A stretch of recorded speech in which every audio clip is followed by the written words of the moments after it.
राधे राधे दोस्तों। आज हम आपको सुनाएंगे तुलसी माता की कहानी। तुलसी माता को जल से सींचने और दीपक जलाने से क्या होता है। अगर आप हमारे चैनल पर नए हैं तो प्लीज हमारे चैनल को सब्सक्राइब करें, वीडियो को लाइक करें और शेयर करें। एक बार की बात है, श्री कृष्ण भगवान के पास देवी सत्यभामा आई और उनसे पूछने लगी, हे स्वामी, आप नित्य प्रति तुलसी जी को जल देते हैं और देवी रुक्मणी नित्य प्रति ही तुलसी जी के पास दीपक जलाती हैं। इसके पीछे क्या रहस्य है? कृपया आप मुझे तुलसी जी को जल देने और तुलसी जी के पास दीपक जलाने के महत्व को सुनाइए। भगवान श्री कृष्ण कहते हैं, हे देवी सत्यभामा, तुमने अत्यंत ही महत्वपूर्ण प्रश्न किया है। देवी तुलसी लक्ष्मी का ही अवतार है।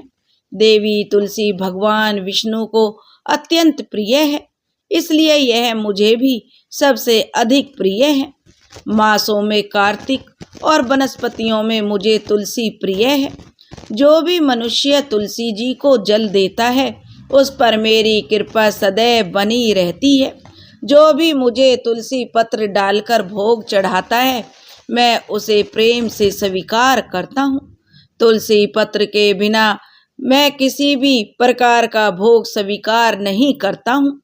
हे देवी, अब मैं तुम्हें तुलसी जी को जल देने और तुलसी जी के पास दीपक जलाने का महत्व सुनाता हूँ, इसलिए तुम इस कथा को ध्यान से सुनो। जो भी स्त्री इस कथा को ध्यान से पूरा सुनती है वह सदा सुहागन रहती है।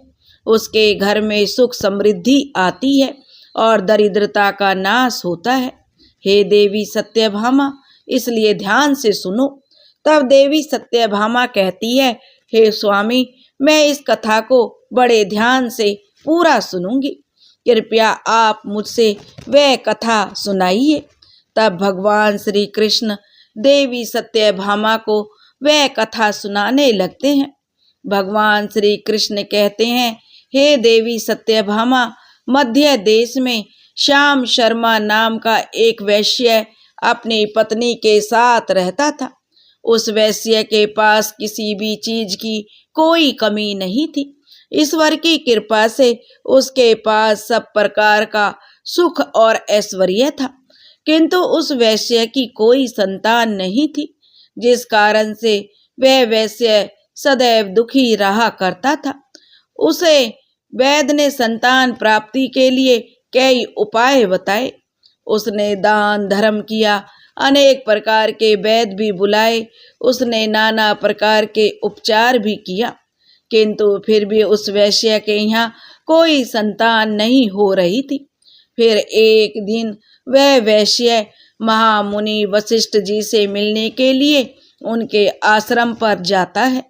मुनि वशिष्ठ जी श्याम शर्मा का स्वागत करते हैं और कुशल मंगल पूछते हैं। तब वह श्याम शर्मा मुनि वशिष्ठ जी से कहता है कि हे मुनिवर, मैं अत्यंत दुखी हूँ।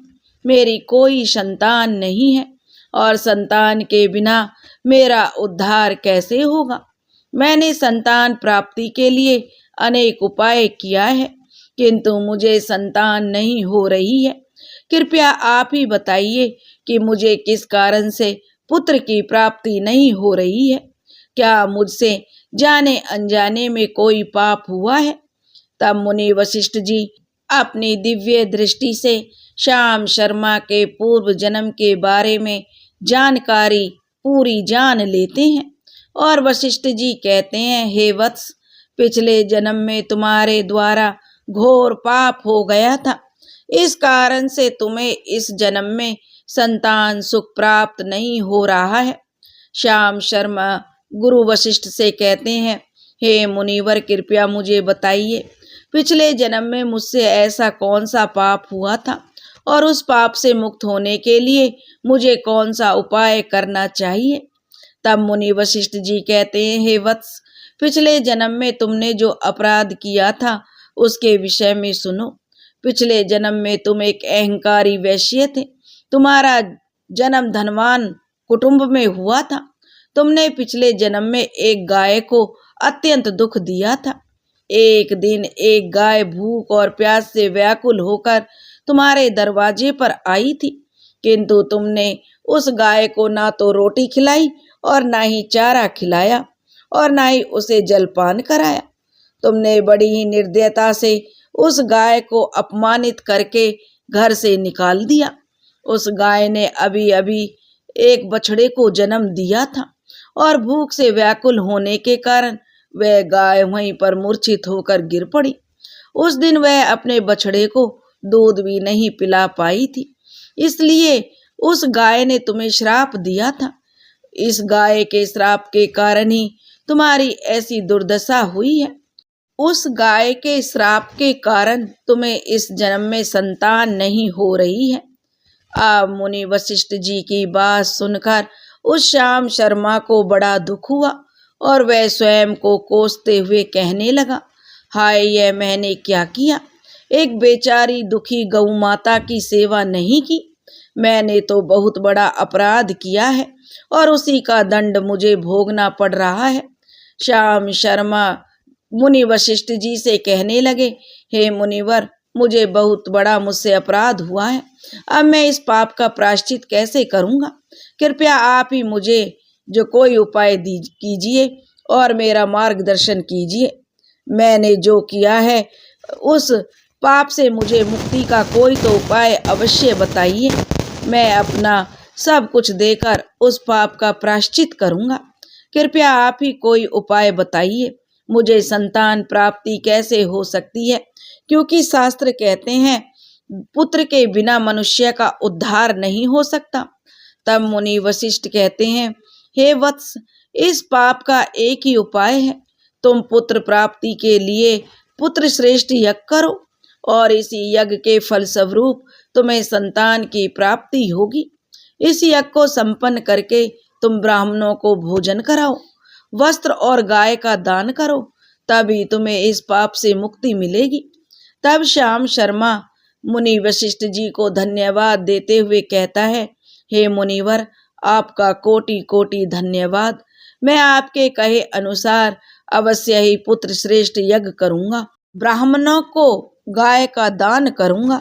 इतना कहकर वह श्याम शर्मा शीघ्रता से अपने घर लौट आता है और अपनी पत्नी को सारी हकीकत बताता है। फिर वे दोनों पति पत्नी पुत्र श्रेष्ठ यज्ञ की तैयारी करते हैं। अनेक ऋषि मुनियों को निमंत्रण देकर वह श्याम शर्मा पुत्र श्रेष्ठ यज्ञ संपन्न कराता है और उन ऋषि मुनियों और ब्राह्मणों को गाय का दान करता है। यज्ञ के संपन्न होने के पश्चात यज्ञ की आग से अग्निदेव प्रकट होते हैं और उस श्याम शर्मा से कहते हैं, हे श्याम शर्मा, आज तुम्हारा यज्ञ सफल हुआ। तुमने पुत्र प्राप्ति के लिए यह यज्ञ किया था, इसलिए तुम्हें मेरी कृपा से एक पुत्र की प्राप्ति होगी, किंतु तुम्हारे पुत्र की आयु केवल 18 वर्ष की होगी और 18 वर्ष समाप्त हो जाने के पश्चात तुम्हारे पुत्र की मृत्यु हो जाएगी। इतना कहकर अग्निदेव अंतर्ध्यान हो जाते हैं। पुत्र श्रेष्ठ यज्ञ करके और अग्निदेव से पुत्र का वरदान प्राप्त करके वह श्याम शर्मा बहुत प्रसन्न तो हुआ, किंतु उसे बड़ा दुख भी हुआ। फिर श्याम शर्मा ने सोचा, पुत्र ना होने से तो अच्छा है कम आयु वाला पुत्र ही ठीक है। फिर वह पहले की तरह अपने कार्यों में लगा रहा। कुछ ही दिनों के पश्चात श्याम शर्मा की पत्नी ने गर्भ धारण किया। श्याम शर्मा ने पुत्र के जन्म से पूर्व किए जाने वाले सभी संस्कार किए और फिर उसे एक अत्यंत सुंदर पुत्र की प्राप्ति हुई। वह बालक बड़ा ही तेजस्वी दिखाई पड़ रहा था।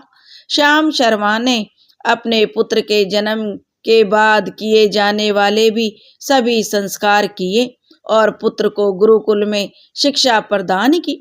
श्याम शर्मा का पुत्र जैसे जैसे बड़ा होने लगा, श्याम शर्मा को अब बहुत अधिक चिंता सताने लगी। धीरे धीरे समय बीता। फिर जब उसका पुत्र 16 बरस का हुआ तो श्याम शर्मा की पत्नी ने उससे कहा कि स्वामी, अब हमें अपने पुत्र का विवाह कर देना चाहिए। हमारा पुत्र अब विवाह के योग्य हो गया है।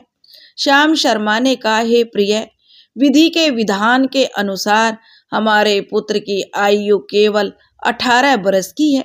18 वर्ष के पश्चात हमारे पुत्र की मृत्यु हो जाएगी, इसलिए हमें इसका विवाह करके किसी कन्या के जीवन को बर्बाद नहीं करना चाहिए। वह तो 2 वर्षों बाद ही विधवा हो जाएगी, फिर उसे जीवन में अनेक कष्ट सहन करने पड़ेंगे। लेकिन श्याम शर्मा की पत्नी नहीं मानी। वह अपने पुत्र का विवाह होता देखना चाहती थी।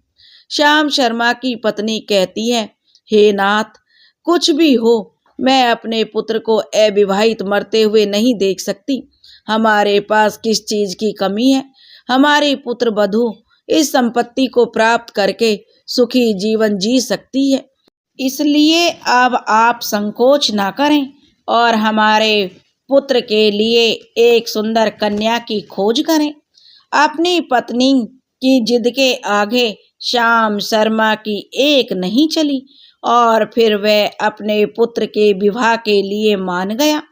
फिर उसने पास के ही एक नगर में रहने वाले एक अत्यंत गरीब वैश्य की पुत्री के साथ अपने पुत्र का विवाह संपन्न किया। श्याम शर्मा की बहू का नाम सुभद्रा था। वह अत्यंत ही गुणवान और चरित्रवान और पतिव्रता नारी थी। वह अपने पति की मृत्यु की बात को नहीं जानती थी। सुभद्रा नित्य अपने सास ससुर और अपने पति की सेवा करने लगी। वह सभी के साथ बड़े प्रेम से रहती और कभी किसी की आज्ञा का उल्लंघन नहीं करती थी।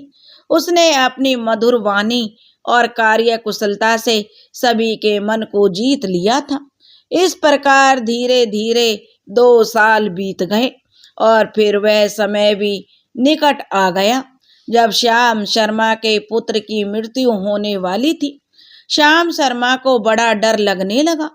फिर एक दिन उसने अपनी बहू को अपने पास बुलाया और उससे क्षमा मांगते हुए कहने लगा, हे बहू, तुम मुझे क्षमा कर देना। मैंने तुम्हारे साथ बड़ा अन्याय किया है। सुभद्रा ने कहा, हे ससुर जी, आप ऐसा क्यों कह रहे हैं? आप मुझसे क्षमा क्यों मांग रहे हैं? इस तरह क्षमा मांगकर मुझे लज्जित ना कीजिए। मैं आपसे छोटी हूँ, आपकी पुत्री के समान हूँ। कृपया आप संकोच न करते हुए आपके मन में जो भी बात है वह कहिए। मैं आपकी आज्ञा का पालन अवश्य करूंगी। फिर श्याम शर्मा कहने लगे, हे पुत्री, तुम कल्याणी हो, तुम एक महान पतिव्रता हो, किंतु मेरे पुत्र के साथ तुम्हारा विवाह होने से पूर्व मैंने तुमसे एक बात छुपाई थी। हमें पुत्र की प्राप्ति पुत्र श्रेष्ठ यज्ञ करने के बाद हुई थी और अग्निदेव ने हमें यह कहते हुए पुत्र प्राप्ति का आशीर्वाद दिया था कि हमारे पुत्र की आयु केवल 18 वर्ष की होगी। 18 वर्ष के बाद हमारे पुत्र की मृत्यु हो जाएगी। अपने ससुर की बात सुनकर सुभद्रा ने कहा, हे ससुर जी, बस इतनी सी बात, आप चिंता ना कीजिए। मैं आपको वचन देती हूँ, आपकी पुत्र वधू मैं कभी विधवा नहीं होंगी।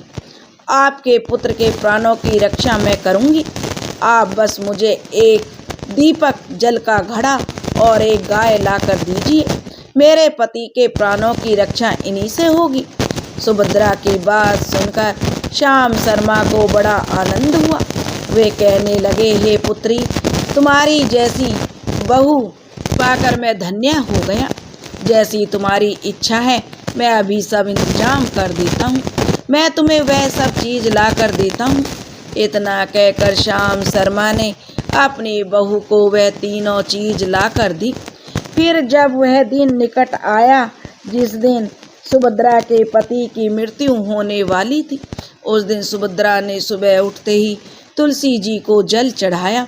उसे प्रणाम करते हुए तुलसी के पौधे पर एक चुनरी बांध दी। तुलसी माता से प्रार्थना की, हे तुलसी माँ, मैं आपको चुनरी चढ़ा रही हूँ, कृपया अब तुम ही मेरे सुहाग की रक्षा करना। फिर सुबह के समय यमराज का एक दूत श्याम शर्मा के पुत्र के प्राण लेने के लिए उसके घर पर आ गया।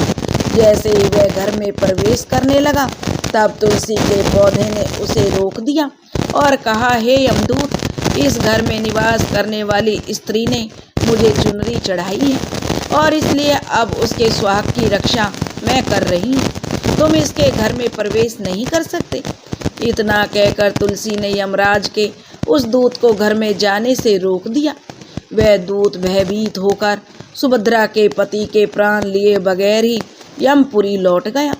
यमपुरी जाकर उसने यमराज जी से कहा, हे धर्मराज जी, मैं धरती लोक पर एक पुरुष के प्राण लेने के लिए गया था, किंतु तुलसी के पौधे ने मेरा रास्ता रोक दिया। उस तुलसी के पौधे के कारण मैं उस घर में प्रवेश नहीं कर पा रहा हूँ। इस बात पर यमराज जी को बड़ा क्रोध आया।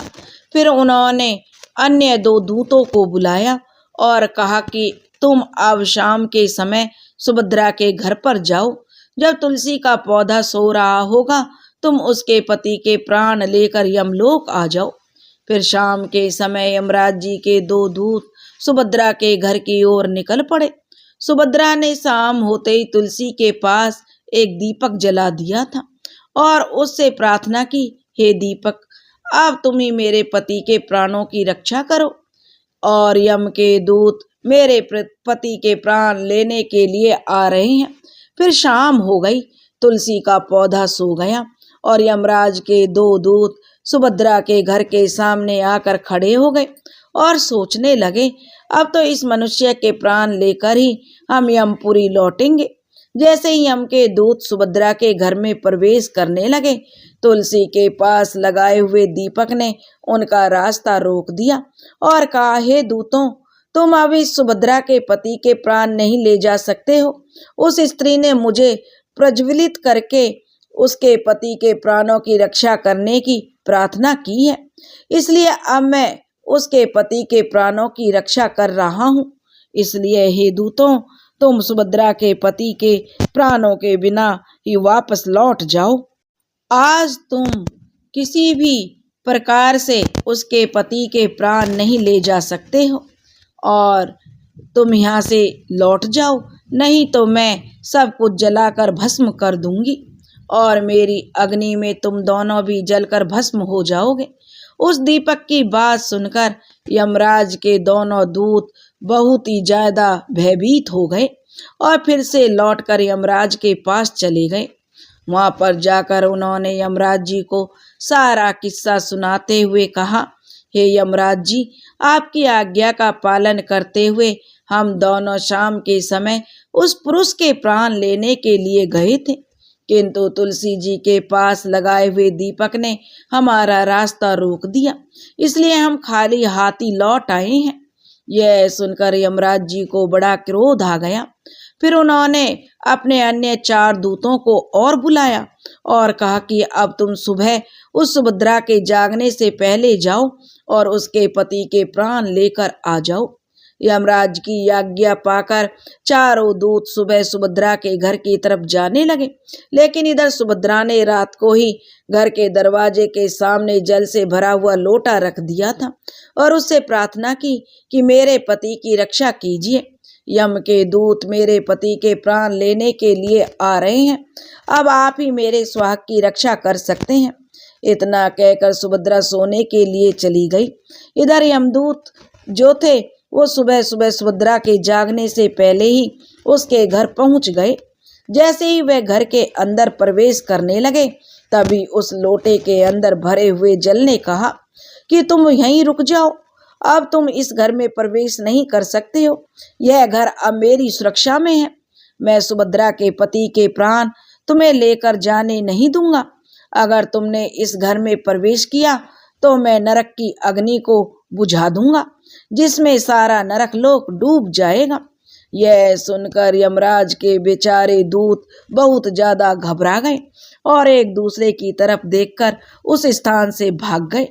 वे सभी यम के दूत यमराज के पास लौट गए और उनसे कहने लगे, हे धर्मराज, आपकी आज्ञा का पालन करने के लिए हम चारों दूत सुबह सुभद्रा के जागने से पहले ही उसके पति के प्राण लेने के लिए उसके घर पहुंच गए थे, किंतु सुभद्रा के घर के बाहर रखे हुए जल के लोटे ने हमारा रास्ता रोक लिया और इसी कारण से हम उसके घर में प्रवेश नहीं कर सके। अब यमराज को बहुत ही अधिक क्रोध आ गया। इस बार उसने 8 यमदूतों को बुलाया और कहा, हे यमदूतों, अब शीघ्रता से जाओ और बलपूर्वक उस मनुष्य के प्राण खींचकर यमलोक लेकर आओ। फिर वे 8 यमदूत यमराज की आज्ञा का पालन करते हुए पृथ्वी लोक पर उस सुभद्रा के घर के पास आते हैं तो देखते हैं उस सुभद्रा के घर के सामने एक गाय खड़ी है। सुभद्रा ने यमदूतों के आने से पहले ही अपने घर के सामने गाय को बांध दिया था और गौ माता से विनती की, हे गौ माता, आज यमदूत मेरे पति के प्राण लेने के लिए आ रहे हैं, अब आप ही मेरे सुहाग की रक्षा कर सकती हो। हे गौ माता, मैं आपकी शरण में आई हूँ, कृपया मुझे विधवा होने से बचा लीजिए। उस गाय ने कहा, हे पुत्री, तुम चिंता मत करो, तुम्हारे पति के प्राणों की रक्षा मैं स्वयं करूंगी। मेरे होते हुए यम के दूत तुम्हारे घर में प्रवेश नहीं कर पाएंगे, इसलिए तुम चिंता से मुक्त होकर घर में अपने पति की सेवा करो। फिर जैसे ही वे यमदूत घर के अंदर प्रवेश करने के लिए आगे बढ़ते हैं, तब वह गाय उन 8 यमदूतों को रोक देती है और कहती है, इस घर में तुम प्रवेश नहीं कर सकते, इस घर की रक्षा मैं कर रही हूँ, मेरे रहते कोई भी इस घर के अंदर प्रवेश नहीं कर सकता। यदि तुमने घर के अंदर प्रवेश करने का प्रयत्न किया तो मैं तुम सभी को श्राप दे दूंगी। अगर तुम्हें इस घर के अंदर प्रवेश करना है तो तुम्हें पहले मेरे प्राण लेने पड़ेंगे और तुम सभी को गौ हत्या का पाप लगेगा, जिसका कोई प्रायश्चित नहीं है। वहां पर उपस्थित सभी यमदूत गाय के द्वारा श्राप देने की बात सुनकर भयभीत हो गए। वे जानते थे गाय के द्वारा दिए गए श्राप से कोई मुक्त नहीं कर सकता है और गौ हत्या तो संसार का सबसे जघन्य अपराध और महापाप है, जिसका कोई भी प्रायश्चित नहीं है। इसलिए वे सभी वहां से लौटकर यमराज के पास चले गए। यमपुरी जाकर उन यमदूतों ने यमराज को सारा किस्सा सुनाते हुए कहा, हे धर्मराज, उस सुभद्रा के पति के प्राणों की रक्षा एक गाय कर रही है। उस गाय ने हमें श्राप देने की बात कही है, इसलिए हम सभी भयभीत होकर वापस लौट आए हैं।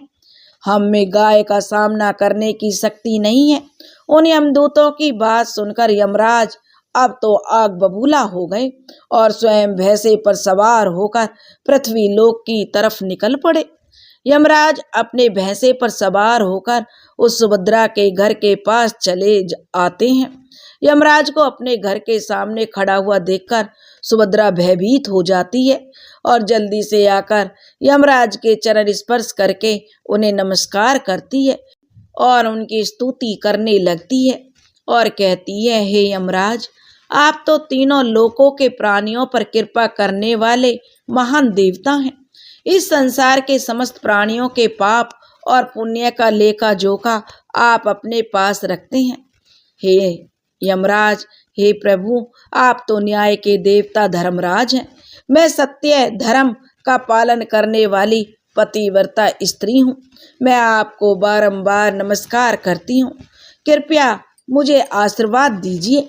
सुभद्रा के द्वारा की गई स्तुति से अब धर्मराज अत्यंत प्रसन्न हो जाते हैं और उसे अनजाने में ही सदा सुहागन रहो ऐसा कहकर आशीर्वाद देते हैं। फिर जब यमराज सुभद्रा के पति के प्राण ले जाने के लिए आगे बढ़ते हैं तो सुभद्रा कहती है, हे धर्मराज, आपने अभी मुझे सदा सुहागन रहने का आशीर्वाद दिया है और अब आप मेरे पति के प्राण लेने जा रहे हैं, इससे तो आपका आशीर्वाद झूठा साबित हो जाएगा। यह सुनकर यमराज जी वहीं रुक जाते हैं और सुभद्रा की ओर देखकर मुस्कुराने लगते हैं। सुभद्रा के निर्मल हृदय और समर्पण भाव को देखकर यमराज जी अत्यंत प्रसन्न होते हैं। सुभद्रा की ओर देखकर यमराज जी कहते हैं, हे पुत्री, आज तुमने साक्षात मृत्यु को भी पराजित किया है। मैं तुम्हारे पतिव्रत धर्म से अत्यंत प्रसन्न हूँ। अब मैं तुम्हारे पति के प्राण छोड़ देता हूँ। तुम्हारी जो भी मनोकामना है वह मुझसे मांग लो। तब सुभद्रा ने कहा, हे धर्मराज, मैं अपने पति के लिए 100 वर्ष की आयु मांगती हूँ। मेरे लिए मेरे पति ही परमेश्वर हैं। मैं अपने पति को छोड़कर जीवित नहीं रह सकती, इसलिए आप मुझे यही वरदान दीजिए। तब यमराज प्रसन्न होकर कहते हैं, तथास्तु। हे कल्याणी, आज से जो भी स्त्री अपने घर के सामने तुलसी का पौधा लगाती है, तुलसी के पास शाम को दीपक जलाती है, जिस घर के सामने गाय बंधी होती है और जो स्त्री अपने घर के सामने जल का लोटा रखती है, उसके घर में कभी मेरे दूत प्रवेश नहीं करेंगे। इतना कहकर यमराज जी वहां से अंतर्ध्यान हो जाते हैं। भगवान श्री कृष्ण कहते हैं, हे देवी सत्यभामा, इस प्रकार से उस सुभद्रा ने अपने पतिव्रता धर्म का पालन करके अपने पति की मृत्यु को टाल दिया था। इसलिए जो भी स्त्री अपने घर के सामने तुलसी का पौधा लगाती है, रोज शाम को तुलसी के पास दीपक जलाती है, उसके घर में मृत्यु प्रवेश नहीं करती है। जिस घर के सामने गाय बंधी होती है, उस घर में कभी दुख दरिद्रता नहीं आती है। जो स्त्री अपने घर के सामने जल से भरा हुआ लोटा रखती है, उसके घर में कभी शोक नहीं होता है। तो दोस्तों, इस प्रकार से भगवान श्री कृष्ण ने देवी सत्यभामा को तुलसी के पास दीपक जलाने की कहानी को सुनाया और उसका महत्व सुनाया और समझाया कि तुलसी पूजा और तुलसी के पास दीपक जलाने का क्या महत्व है, इसका क्या फल मिलता है।